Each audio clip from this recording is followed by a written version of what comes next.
Hello दोस्तों, मेरे channel भजन रसधारा में आप सभी को स्वागत है। दोस्तों, आज मैं एक कजली गीत लेकर आई हूँ जिसमें मेहंदी का वर्णन है। दोस्तों, बहुत सुंदर कजली गीत है। सैया मेहंदी मंगाई द मोती झील से। तो चलिए सुनते हैं।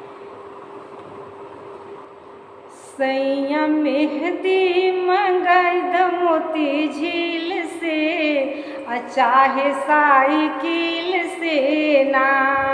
सैया मेहंदी ले आई द मोती झील से, जाके साइकिल से ना। सैया मेहंदी ले आई द मोती झील से, जाके साइकिल से ना। मेहंदी मंगाई द तनी पीस के दिखाई द। सैया मेहंदी मंगाई द तनी पीस के दिखाई द। अपने हाथ से रचाई द काटा कील से, चाहे साइकिल से ना। सैया मेहंदी मंगाई द मोती झील से, जाके साइकिल से ना।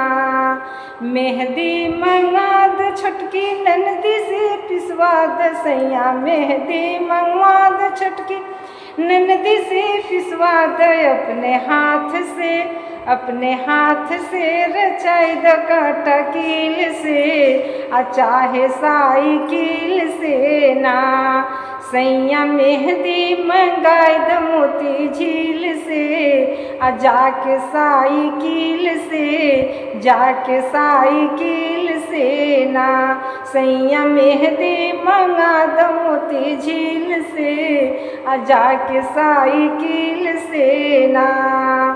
कैसा लगा दोस्तों मेहंदी गीत? दोस्तों, सावन के महीना में मेहंदी का रस्म बहुत ही मान्यता मानी गई है, बहुत ही शुभ मानी गई है। और सैया ले आकर के मेहंदी दे दे तो और उसमें 4 चांद लग जाता है। तो उसी पर ये मेहंदी का गीत था। कैसा लगा आप लोगों को? तो रक्षाबंधन 9 तारीख को ख़त्म हो जाएगा, सावन के महीना ख़त्म हो जाएगा। तो फिर मिलते हैं कोई अच्छे से अच्छे मेहंदी के गीत के साथ या कजली के साथ। और मेरी तरफ से मेरे जितने ही सदस्य हैं उनको रक्षाबंधन का ढेर सारा शुभकामना। फिर मिलते हैं कोई अच्छे से अच्छे कजली के साथ। तब तक के लिए नमस्कार।